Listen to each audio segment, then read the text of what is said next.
What's up, everybody? Welcome back to the channel. Welcome to a new video. I just passed through Saskatoon. That's in Saskatchewan, Canada.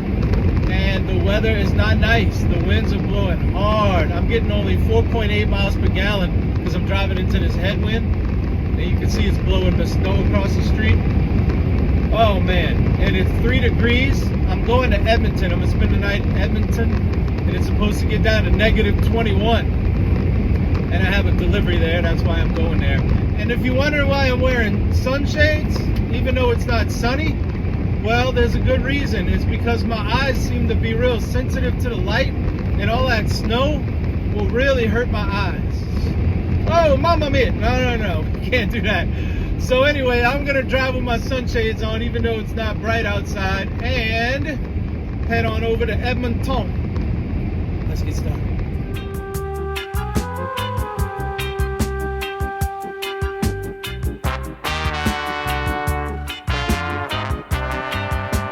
They told me to pull in, and I looked at it on satellite, and it doesn't look like there's any room once I pull in to turn around to get back out. Turn right. So there's a good chance that I'm gonna be backing out onto this busy highway. You see where these cars are in front of me? Which I don't like, but apparently I have to pull in because of the pump off situation or whatever. So let's see what happens.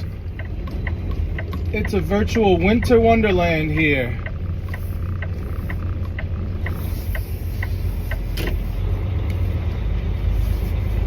Okay, there's the tank straight ahead of me. Look at the guy climbing out through the snow.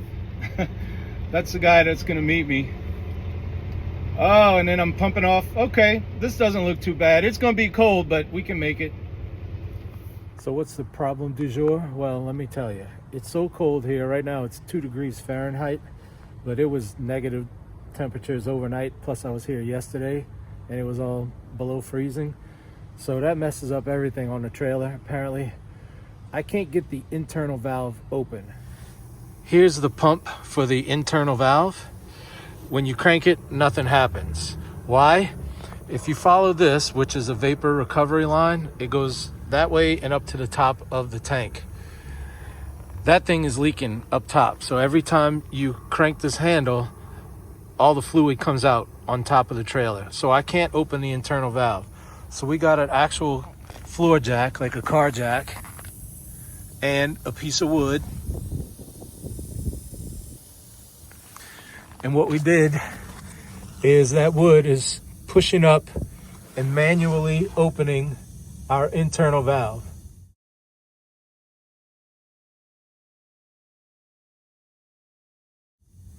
So now the internal valve can have product flowing out.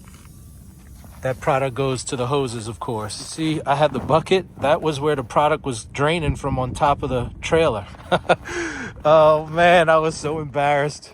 But I'm not done with problems because I got 99 problems. The next problem is my pump won't turn because it's frozen.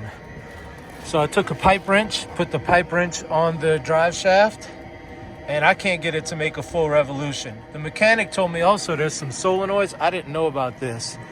It might get noisy, but see those? See how I got that? This silver hose is the exhaust from my bunk heater. He said have that going on these solenoids because if they're frozen up, your PTO won't work. One of those hoses goes to the PTO. I don't know which one. So I'm trying to warm those up and make sure those solenoids work. But then I've got to figure out how I'm gonna get this drive shaft to turn.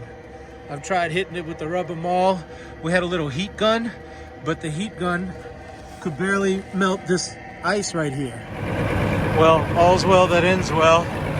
We got it going. Oh man, I'm so relieved because I'm a long way from home. Well, getting out of here shouldn't be that hard. I can just back the truck up and use this open space to swing really wide and come all the way up to this wall with the front of my truck and then just go out this way, and that'll take me to the side street.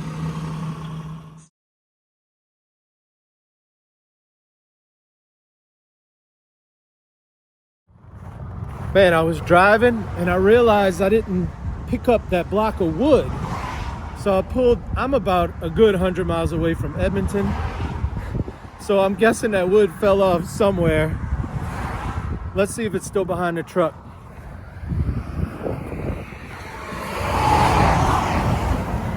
There it is. Oh man, my wood. All right. I don't know how I'm gonna get it off, but at least it's still there. Oh man, did I get lucky. Maybe I should just leave it until I get to the truck stop. No, I can't do that, because if I know it's there and it falls off on the highway, then it's my fault. So here we go.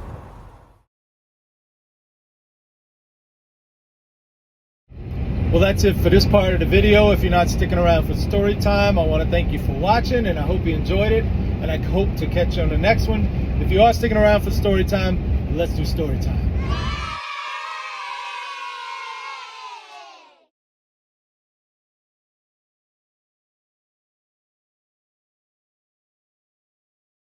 I had to do another under slab repair, only this building was sitting on the ground. Another plumbing company had done a repair under the slab. One of the drains had broke. Well, their repair failed, and instead of calling them to do warranty work, they called us.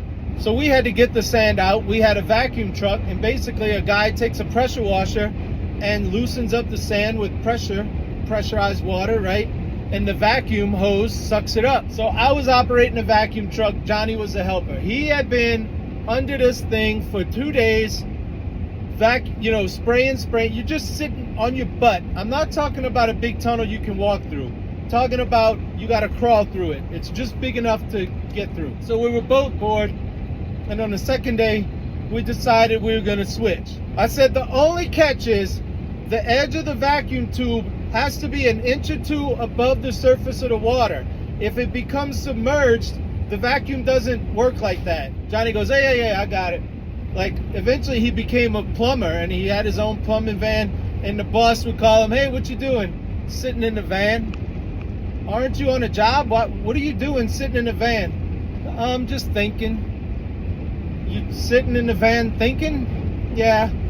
He was that kind of guy. Again, I'm not making fun of him. He was a good guy, but he would zone out. You see where this story's going? The plumbing company had filled most of the tunnel with sand, but the area around their repair, they left open, so there was this big void. Now remember, there's a broken pipe where all the water's going, so this void is now a pool of water.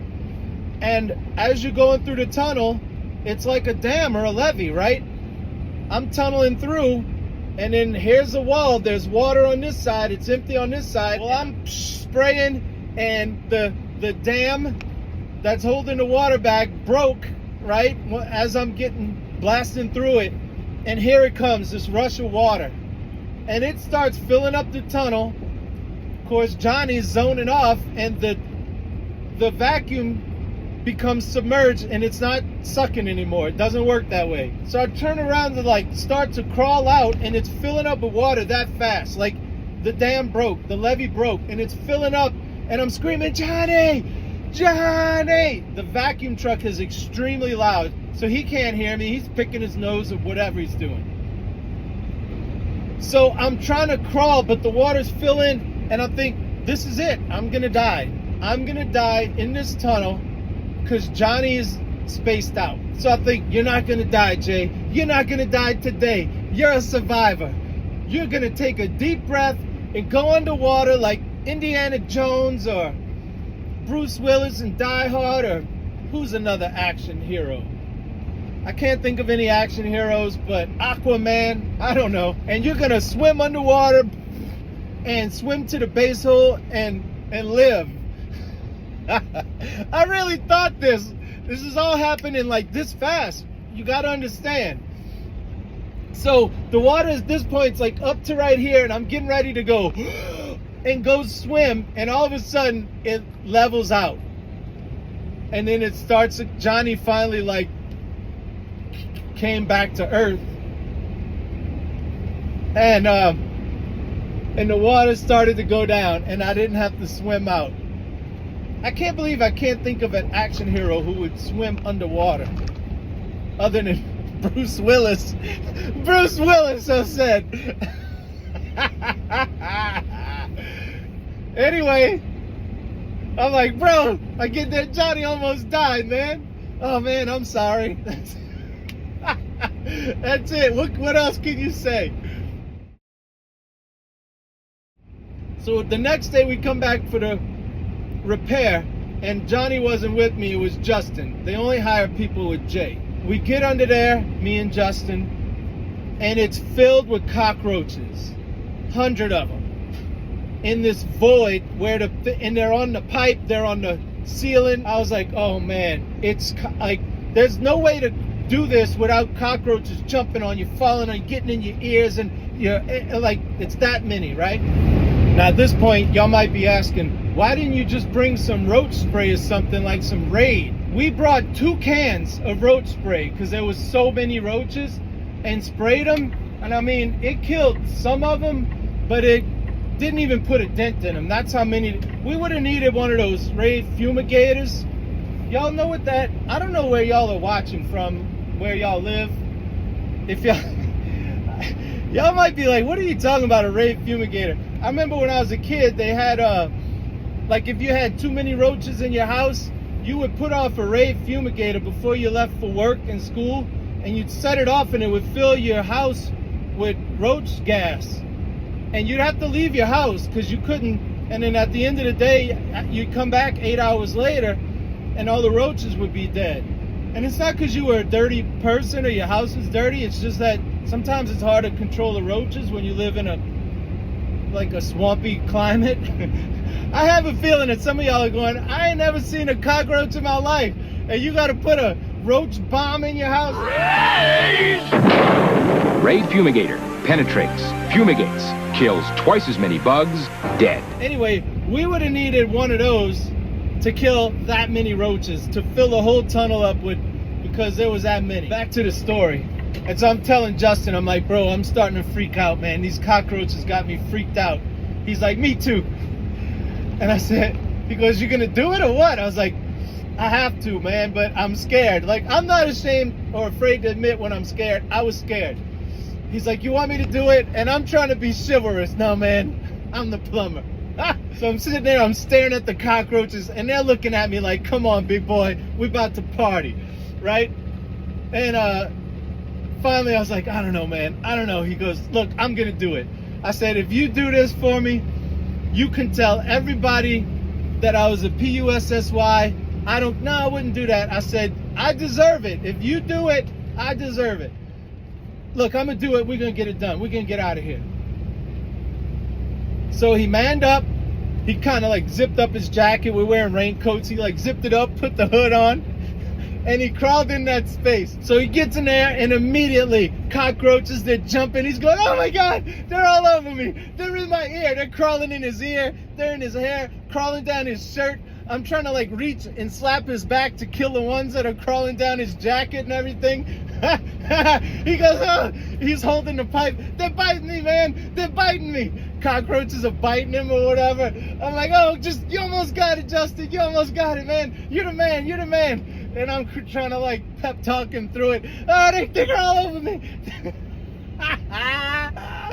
Oh man, I'm glad you did this instead of me. Finally, he lets go of the pipe. It's all good. He crawls out. I'm slapping him all over, getting the cut. They're in his hair. He's doing all of this. Oh man, that poor guy. He took one for the team, man. He took one for the team. All right, so that's my story. I hope you enjoyed it. I hope you enjoyed the whole video. And I hope that you watch more videos. And until the next video, this is Jason signing out.